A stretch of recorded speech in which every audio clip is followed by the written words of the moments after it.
আসসালামু আলাইকুম। আশা করি সবাই ভালো আছেন। গতকাল পাকিস্তান এবং আয়ারল্যান্ডের তৃতীয় টি-20 ম্যাচটা দেখলাম।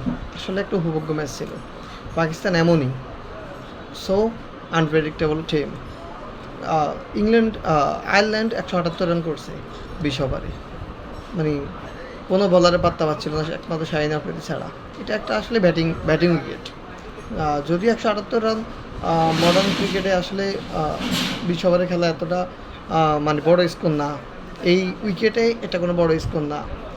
কিন্তু পাকিস্তান ১৭ ওভারেই জিতে গেছিল। মানে ২-১ সিরিজও তারা জিতছে। তো এখানে বাবর আজম ৪২ বলে ৭৫ রান করছে। যে বাবর আজমের স্ট্রাইক রেট নিয়ে এত কথা, যে বাবর আজমের মানে প্রত্যেকটা ম্যাচ বাবর আজম ধ্বংস করতেছে, প্রচুর বল খাচ্ছে, প্রচুর খেলা নষ্ট করছে। তো কালকে বাবর আজম এক ওভারে ৪টা ৬ মারছে। আসলে এটা সো কনভিনসিং। ইনশাল্লাহ ওয়ার্ল্ড কাপে অনেক ভালো করবে আশা করি।